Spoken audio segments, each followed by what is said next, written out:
Right, so then we did the diagonal ones, all right? Just to remind you of what a diagonal says, you have to think, I like to go into intuition of what it means. What does this say? This says that there is some y that is true for every x.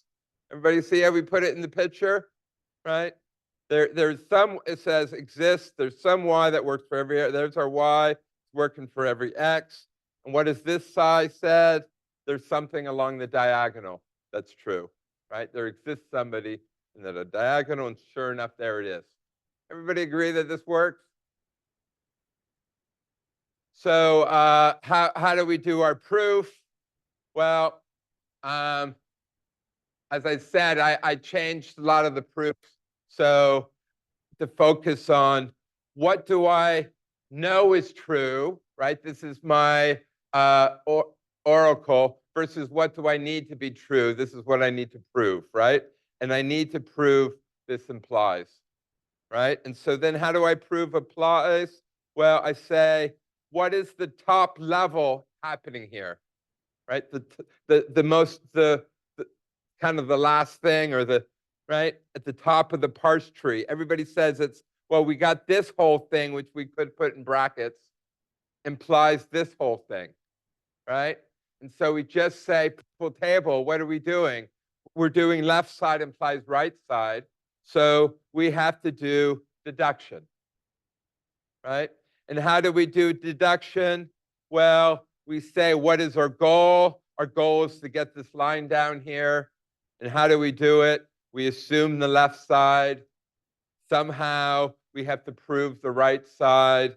And then we conclude the deduction, right? Everybody remember that from purple table, right? And you'll note here, how did I get things? Well, this line, I know I concluded. This line, I know I assumed it. This line, I don't know how I got it, right? It's what I need. I don't have it yet, right? So the oracle is giving me this, and I need to prove this. All right, so then you can either from here work backwards, what do I need, or from here work forwards, right? And I'm deciding here I have an exists, so I remove the exists, right? I remove it and put in just an exists y. Everybody good with that? And then I have a for all, so I remove the for all, and it becomes, right, a free variable, right? So, oh, now so here's a little tricky, right? Now there's a for all, so I could put in a free variable, right? But this is where it's true. If it's true for everything, I can put anything at all in there, right? I can put it in any term. And I come down here and say, what is it that I want? Well, what do I need to prove? I need to prove it when I have two things here the same, right? So I have a for all here. I can put anything I want.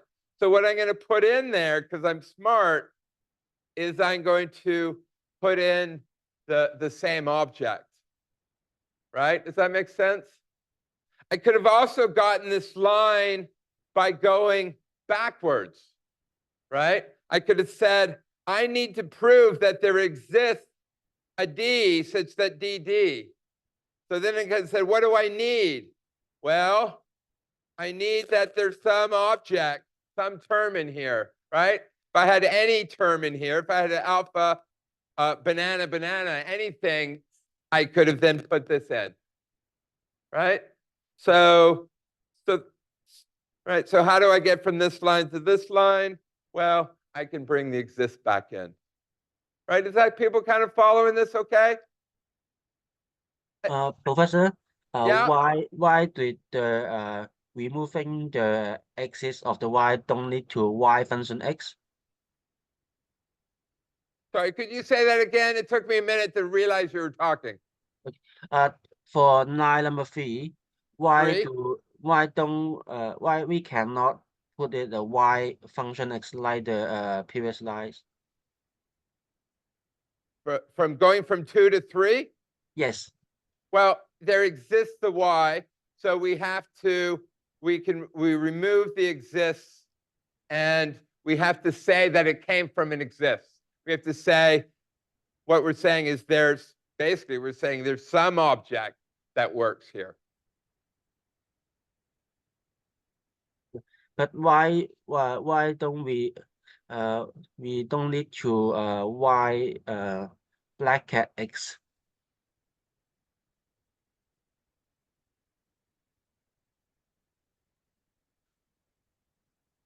Why don't we put a Skolem function? Yeah, because we do need to do this in the previous slides. Right. Very good question. Very good question. You have to. So those are the tricky nuances of all of these rules, right? And so here we're removing the exists, but the x isn't free. If x was a free variable, then we would need the Skolem on the x, right?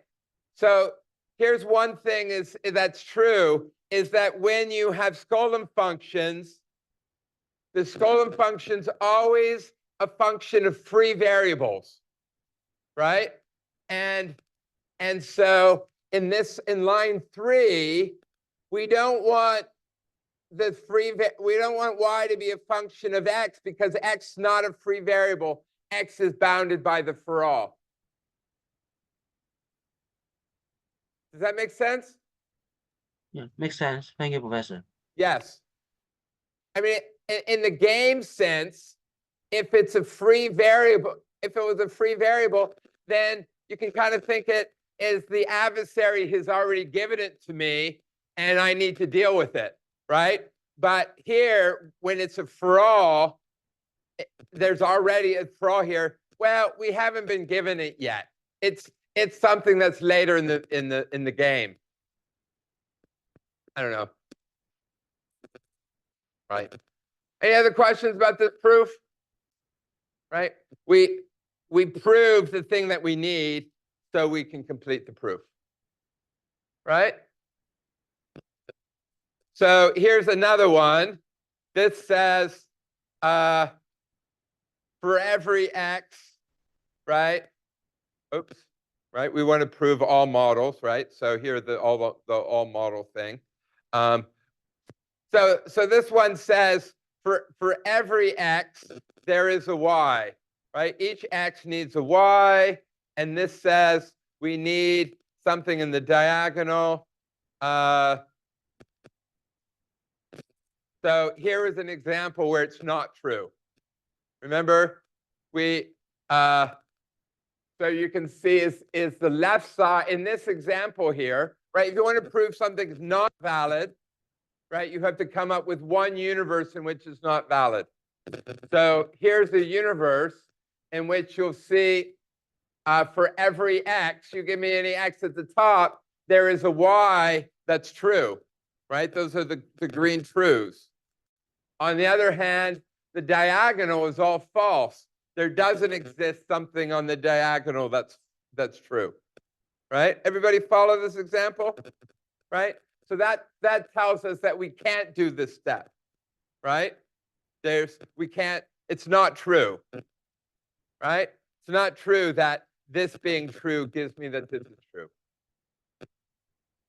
So then, well, we try to prove it. Why are we doing this? Why do we try to prove things that aren't true? It's because we don't want that joke which says when you take this course, you can prove anything, whether it's true or not, right? It's important to know what a proof looks like, and it's important to know what a proof doesn't look like, right?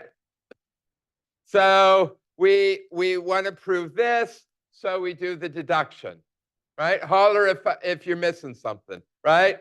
And now we remove the for all, and we get a free variable here. And this is where our voice in the sky comes up, right? Right? He says to me, you're removing this x. You're removing this exists on the y, but now there's a free variable x, right? So we have to bring in the Skolem function. Right? Does that make sense? And then now we can say, well, can we add the exists in? And we say, so we can't. We can't go from this line to this line, right? Everybody buy that?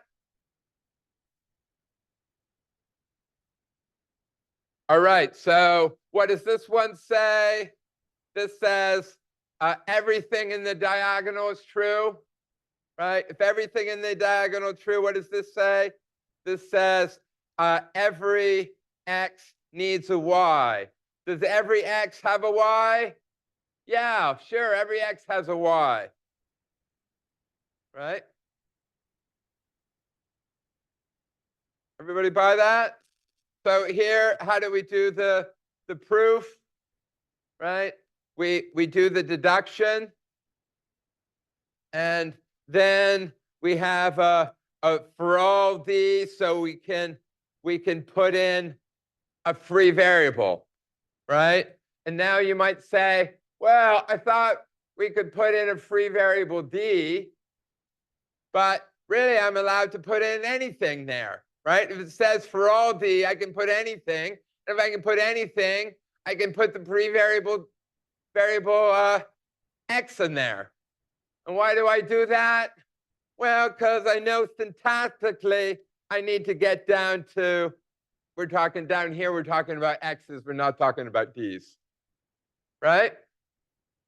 So, and then I check, does this still say the right thing? Yeah, assuming my oracle says all diagonals, this still says all diagonals, right? And then I want to put the exists back on, right? I'm saying, right, because I'm trying to get to this line here with the exists on the inside, right? So I have to, we build them out like this. When you add something, you add it to the outside, right? So if I want to get for all exists, I have to put the exists on first, and then I put the for all on, right? So I put the exists on first, and well, here's something that exists, so I'm saying it exists, right? And you'll note I'm working on building up this line here, right? And I used a different variable. I can use any variable I want named to say there exists some object y that exists. Which is it? Well, it's the x that exists, right? And then now I have a nice free variable here, which I can put the for all on, right? Does that make sense? And I personally, I mean, you can decide which you like best, right? I personally get more intuition from the games I get from these proofs, but I'm building up better intuition about these proofs. Any questions about this? All right. So now here's the function one, right? So I guess I don't have a pre-slides to what we're trying to say, right? Here I'm saying alpha is true for every y. If alpha is true for every y, I can plug in any term whatsoever, and it's true for that term, right? So I'm going to just plug in, hey, here's a term called f of x, right? I don't know what f of x is, but it's in my domain of objects. So, and I know y is alpha is true for every y, so I can plug in f of x, right? And then now, all right, so, right, the syntax states that it's the proper form, right? So we're just doing it syntactically, right? From our grammar, we know that this is a proper term, right? And so if it's a proper term, we can just drop it in there. And in some ways, this is why coming up with proofs is hard, right? Because I can drop anything in there, and I have to figure out what to drop in there. right? So I drop in the f of x, and now inside I have this free variable, right? And so I can just add the thing back, right? Does line 3 follow from line oops.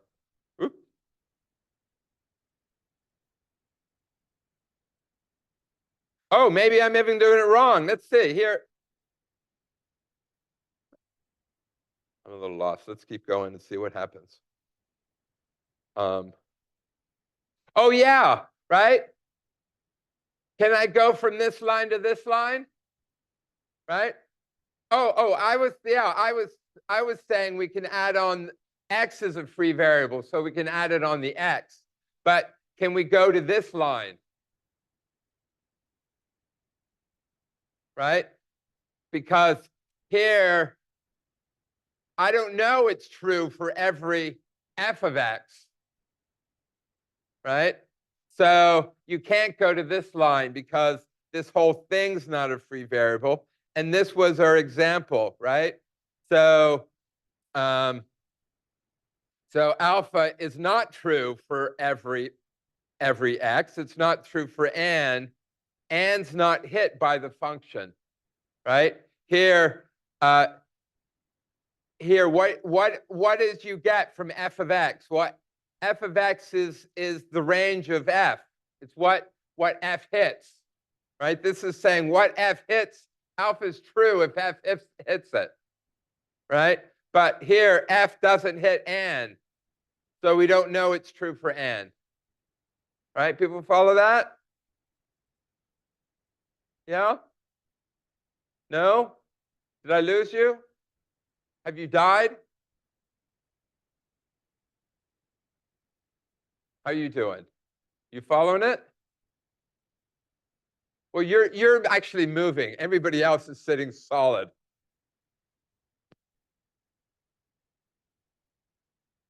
Anybody want to say something about how you're doing? Are you following this?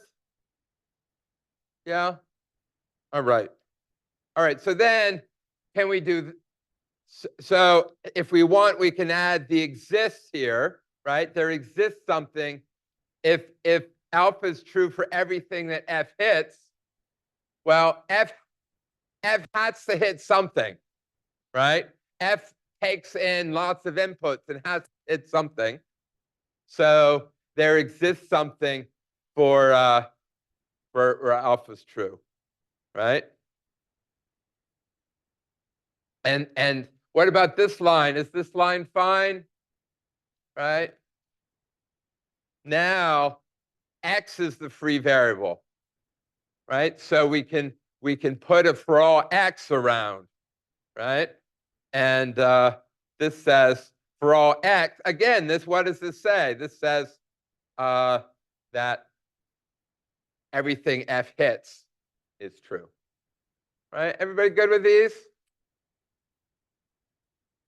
Right? And we had a whole section of proofs with f's, right? And we kind of just did them all by adding a different line at the end.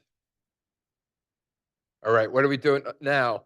Oh, this is the complicated one, right? What are we doing here? This first bit says that f hits everybody, right? So here you say for every v, all right, am I hit by f?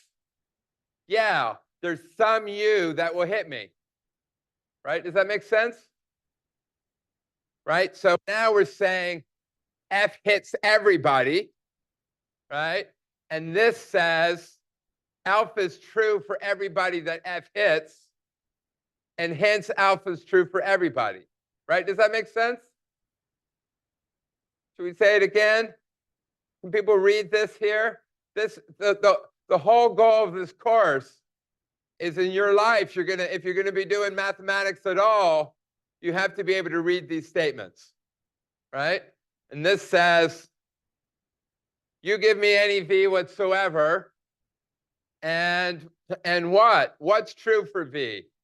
Well, there's some u for which f hits me, right?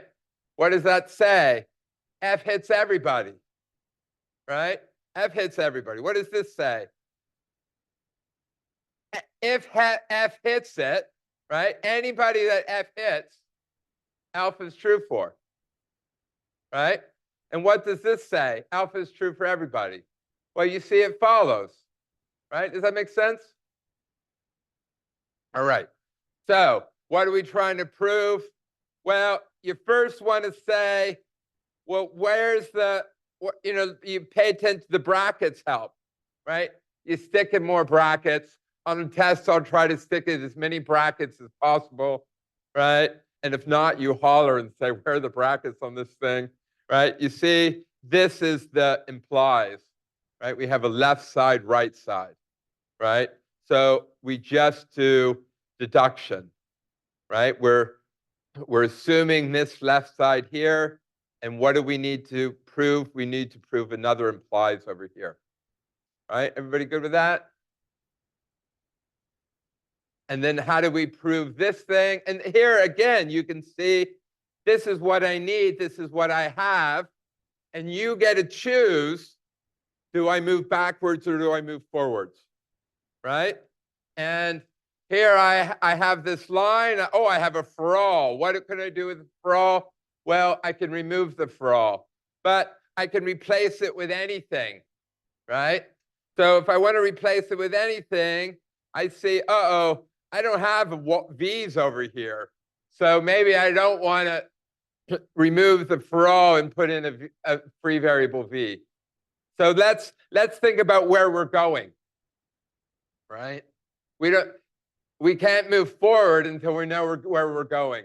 So I think let's move backwards, right? So move backwards. We're trying to prove this for all. And how do you use it for all? You look at the purple table and you do deduction, right? So how do we do in deduction as well? Our goal is to prove this left side equals that side. So we assume the left side and we have to prove the right side, right? Everybody good with that? We just bang in deduction, right? And hopefully I give you enough paper so you can leave space. Why do I put in space? Well, you know I'm going to have to go forward from this, and you know I'm going to have to go forward from this, right? All right, so now you can see we kind of have two oracles. This is an oracle, and this is an oracle. We have both of them are being true. And what do we have to do? We have to prove this, right? So that fits in with the way we were doing games. And then we can go forward from this or forward from this or backwards from this, right? And I'm deciding to go backwards from this. Why? Because this is the weird thing, right? I really got to think, where am I going, right? And this is going to be kind of where we need our intuition, right? My intuition says that F is hit. This oracle can tell me that V is hit. And this one tells me things that are hit, alpha is true for things that are hit, right? So what do I need to get this here, right?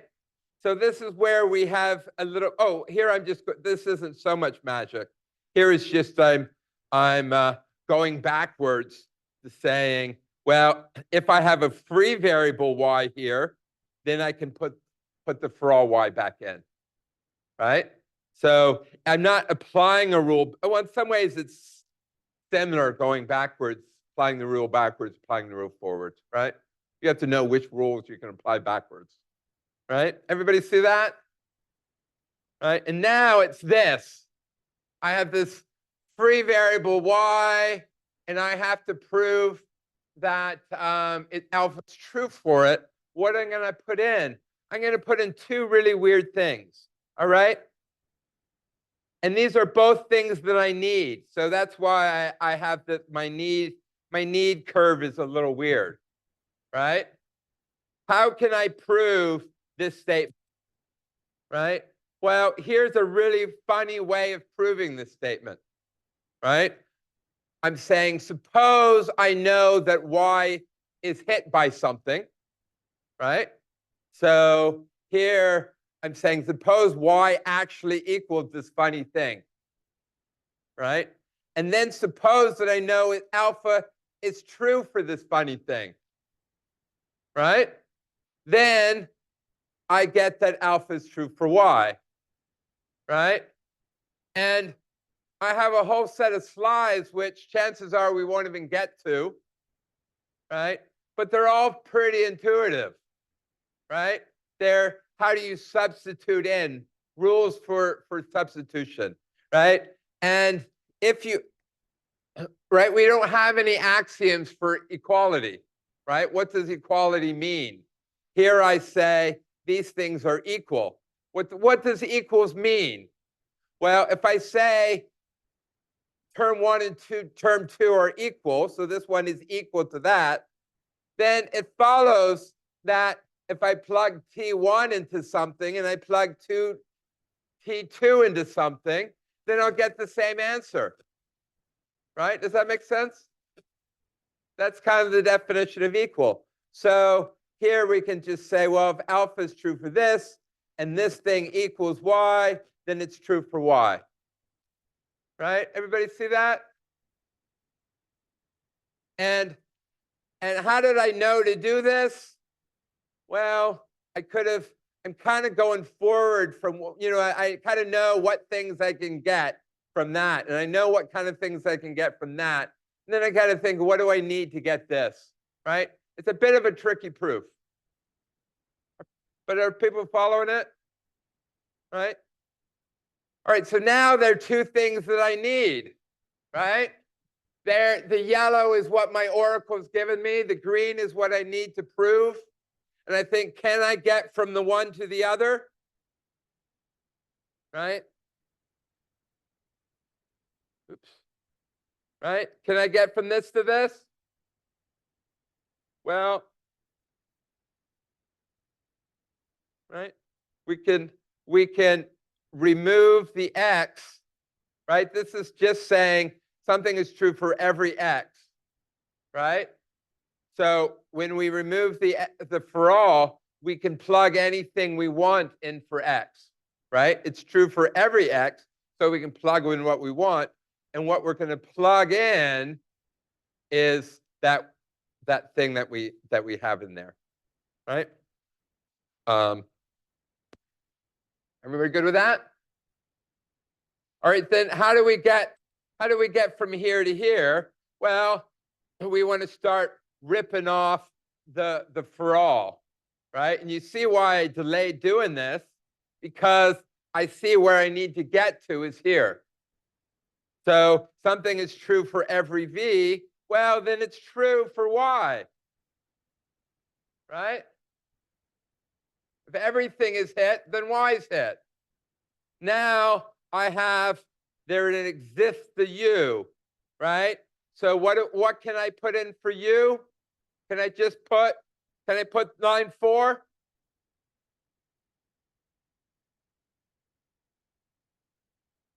No? Why?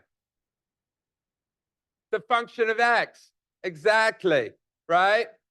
Can I go here? No, I can only do it, right? It needs to be a function of, here, y is a free variable, right?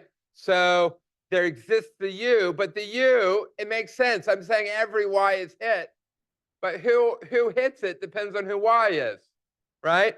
So I plug in, I get this, right?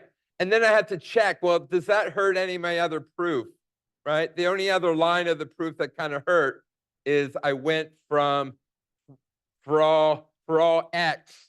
Well, I can plug anything I want in for x, right? This says I can remove the for all x and plug in anything. Well, what am I going to plug in? I'm going to plug in the guy that hits y. Right? Does that make sense? And I think that this is a really nice example of a proof where, in my opinion, George will say, you don't need intuition. You just need to syntactically follow the proof, right? You syntactically use the rules. And, right, and maybe syntactically, you can, that's what we were trying to do here, is I was trying to convince you that, yeah, George is right, that we can syntactically do it. Of course, we don't syntactically do it from starting at the first line and doing the second line and the third line, right? You have to be really creative about where you're going to syntactically do it. You know what I mean by syntactically? You know that word? All right, syntactics are just character manipulations, right? Suppose you have no brain, no intuition. All you're allowed to do is search and replace text following mechanical rules of text, of symbols, right? That's what we mean by a syntactic proof. Syntax just means what characters are there and how your grammar would parse it, right? And so you can go, once we have this proof, so what's true is that coming up with a proof might be hard, right? But once you have the proof, then George and I will 100% agree that syntactically you can go line by line and say, yes, line by line, we're following the rules of the proof, right? And where George and I disagree is, how did you come up with this proof, right? So here we did kind of argue George's case, that we kind of came up with it syntactically. We just said we had, well, you know, I kept throwing in meaning there, right? So what? Oh, who's George? I talk about him all the time. He's the guy who insisted to the department that we teach 1090, and he teaches it very formally, right? So if you're taking it from him, in fact, he might even be teaching it this term, right? And the other reason I bring him up is that he and I have fought a lot about how to teach it, right? I've spent a lot of time talking to him, and he puts out a book, and he's not alone, right? I was at a conference the other day with somebody I've known for years, and he says, I'm writing a book about logic. And I said, oh, I hope you're not doing it like George does it. And he says, yeah, I am, right? And what's that method is you start with very, very few axioms from which I wouldn't know how to prove anything. And then he proves, well, a theorem which says, if you do these things, then you can get a proof. So then that kind of gives you a proof that you have a proof. It doesn't give you a proof, right? I don't know. So for me, I think what you guys need, maybe grad students want to do that, right? But I don't think you guys want to do that. I want to give you as much meaning and intuition as you can get. So that's the fight. Any questions about this proof? Right? Right, this is just saying, you know, to do it syntactically, you have to kind of follow where these things come from, right? Where did this symbol Y come from? Here, we went from for all V to plugging in Y, which is a fine step, right? But how did I know to do that? Well, I only knew to do that is, well, there was a Y here, and the Y kind of moved backwards, right? So I'm gonna agree that we can do it syntactically if we don't have to do it in order, right? All right. So what are we proving now? Oh, this one's pretty easy, right? If there exists an S, if this says there exists something, and if you go over to who it hits and alpha is true, then there exists some Y that's true, right? Namely f of x. So just to complete our proofs right here, we just bang in deduction. Right, everybody good with that? And then we we remove the y, and then now we know that alpha is true for some term, and it's doesn't have a for all, that doesn't depend on something that has a for all. So we can just plug the exist back in, right?